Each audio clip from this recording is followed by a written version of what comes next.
tentative d'imiter l'OTAN en matière de doctrine et de tactique, nous avons également vu au cours des 4 dernières années de nombreux vétérans de l'armée de l'OTAN venir se battre pour l'Ukraine en tant que mercenaires. Comment ces mercenaires se comportent-ils sur le champ de bataille?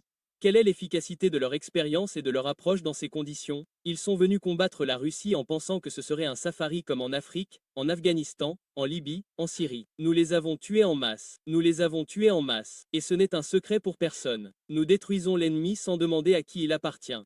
Peu importe qu'il soit américain ou autre. Aujourd'hui, nous avons montré que ces mercenaires venus nous combattre ont subi de telles pertes que la plupart ont fui l'Ukraine. Je ne vois pas ces professionnels qui pensaient pouvoir venir tuer des Russes et repartir contents. Sont-ils plus ou moins efficaces que les soldats ukrainiens? Écoutez, je vais dire une chose. Si l'on compare par l'esprit, je peux jurer qu'après l'armée russe, les soldats les plus forts sont les Ukrainiens, et je les classerai plus haut par l'esprit que le reste des soldats de l'OTAN. C'est vrai. Les Ukrainiens sont prêts à tenir tête à la mort, et ils le font. Je ne dirai pas ça de l'OTAN. Quand la bière n'est pas livrée le vendredi, les soldats de l'OTAN dépriment. Les Ukrainiens n'ont pas ça. Ils sont comme nous, les Russes. J'ai lu votre interview d'octobre 2023 où vous parliez de mercenaires israéliens quittant l'Ukraine. J'avoue que je n'étais pas au courant de leur présence. Pouvez-vous nous dire qui étaient ces mercenaires israéliens et ce qu'ils faisaient là-bas? En gros, les mercenaires israéliens dont nous parlons sont une projection de l'Amérique. Où que soit l'Amérique, Israël est là et vice-versa. Ce n'est pas un secret pour nous. Les mercenaires israéliens, comme d'autres de l'OTAN, étaient en Ukraine pour combattre la Russie. Ils ont compris que ce n'était pas un safari et ils sont rentrés chez eux aussi. Pour nous, ils ne sont rien de plus que d'autres mercenaires.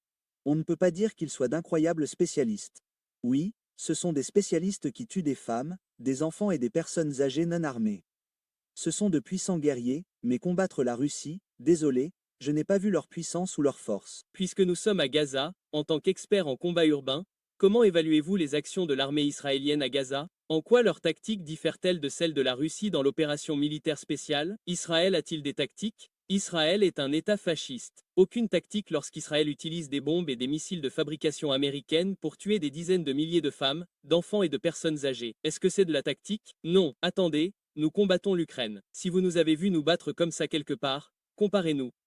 Israël n'a aucune tactique de combat. Ils détruisent tout sur leur passage, sans épargner les femmes, les enfants ou les personnes âgées. Ce n'est pas de la tactique. Je le répète, c'est l'absence de toute tactique. Il est intéressant de noter que lorsque l'on examine ce que disent les partisans d'Israël, leur argument est que, malheureusement, on ne peut pas se battre autrement dans une ville aussi grande où les combats se poursuivent.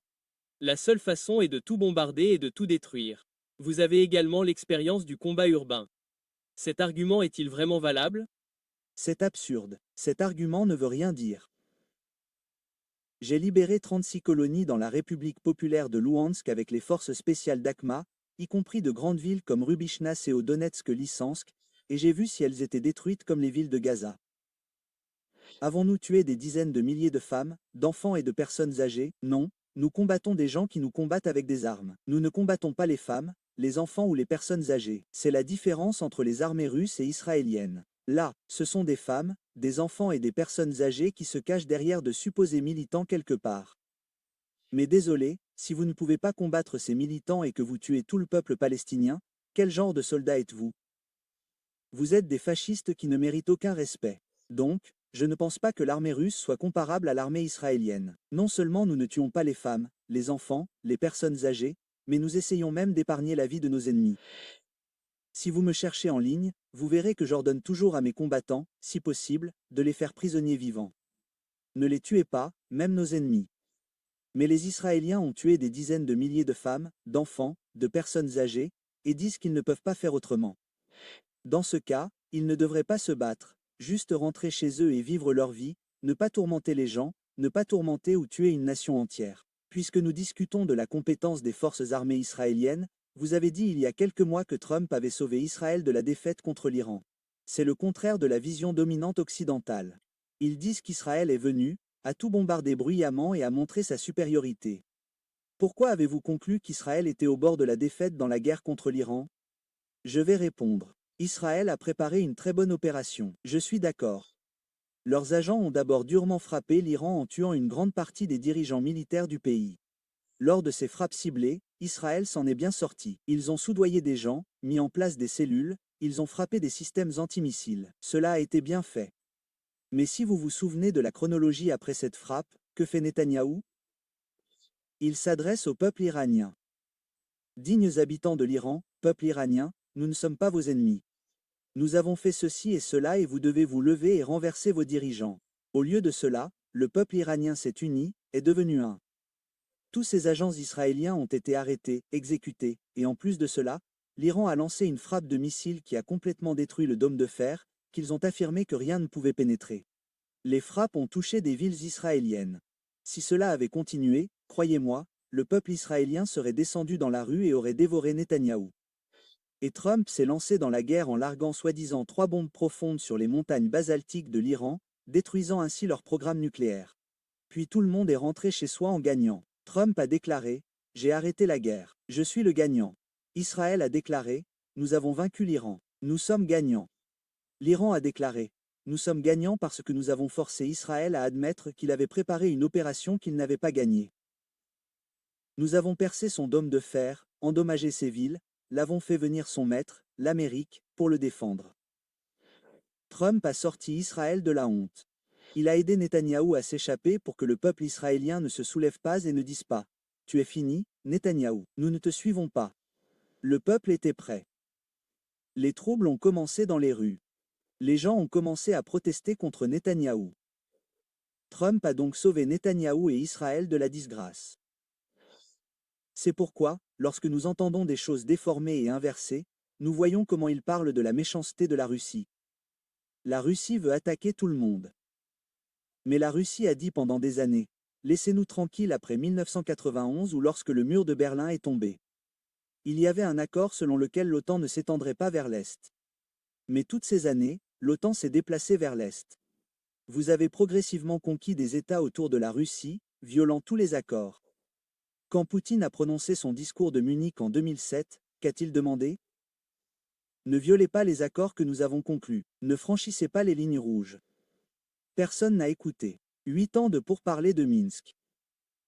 Après leur échec parce que la Russie a été contrainte de lancer l'opération spéciale, Merkel et Hollande ont quitté leurs fonctions et ont déclaré à l'antenne qu'ils avaient trompé la Russie pendant 8 ans pour donner à l'Ukraine le temps de se préparer à la guerre avec la Russie. Attendez, où est la justice? Où est la vérité? L'Amérique et l'Europe ont tellement de masques que nous ne pouvons rien voir d'humain derrière eux. Dans ces États, la politique est dirigée par l'État profond qui contrôle tout, nous ne pouvons voir ni la justice ni la vérité. Nous devons donc écouter. Vous regardez et vous pensez « Oh, comme nous sommes effrayants ». Mais en réalité, nous disons une chose. Laissez-nous tranquilles. Nous ne voulons pas la guerre. Mais si vous ne le voulez pas, nous nous battrons jusqu'au bout. Et je vais répéter les mots de Poutine. Pourquoi avons-nous besoin d'un monde sans Russie? S'il n'y a pas de Russie, croyez-moi, il n'y aura ni Amérique ni Europe. C'est garanti. Ils ont besoin d'entendre ça. Mais nous ne voulons pas la guerre. Nous voulons des vies paisibles. Nous sommes les maîtres de 16 régions de la Terre. Nous avons suffisamment de terre, toutes les ressources sur notre territoire. Nous ne nous battons pas pour un morceau d'Ukraine. Nous nous battons pour notre souveraineté. Et quand il s'agit de notre souveraineté et que les missiles de l'OTAN sont à notre barrière, à 500 km de Moscou, pardon, ils iront jusqu'au bout. Alors ceux qui racontent des contes de fées sur Israël, les États-Unis, l'Iran, la Chine, arrêtez ou ça ira trop loin. Pourquoi l'Amérique défend-elle Israël avec autant d'acharnement? Je vais répondre. En ce moment, l'Amérique et l'Europe se soucient d'Israël parce qu'Epstein, qui a acheté une île en tant qu'agent du MSAD, a créé des conditions où tous les présidents, milliardaires, des hommes d'État de ces pays se sont livrés à la pédophilie. Ils ont amené des garçons et des filles de 5 ans, les ont violés et tués. Tout cela a été enregistré en vidéo dans les dossiers d'Epstein. Tous ces gens sont hameçonnés par le Mossad, par Israël. C'était la plus grande opération menée par le Mossad et Israël en Amérique et en Europe. Aujourd'hui, vous faites tout ce qu'ils disent. Vous leur donnez tout parce que votre leadership est totalement compromis. Le jour où ils disent non, ils savent que ces dossiers seront publiés et balayés. C'est de la politique. L'État profond dirige tout comme il l'entend. Et l'État profond est principalement composé de personnes originaires de cet État. Ne faites pas de nous des monstres, des prédateurs, alors que vos États sont dirigés par de vrais satanistes qui se sont détournés de Dieu, de vrais pédophiles qui ont perdu toute décence morale. C'est tout le problème. Sur cette note puissante, j'aimerais vous remercier, Apti Aronovitch, non seulement pour la description détaillée de l'opération militaire spéciale, mais aussi pour votre analyse de la guerre au XXIe siècle et pour votre discussion sur Israël, Gaza,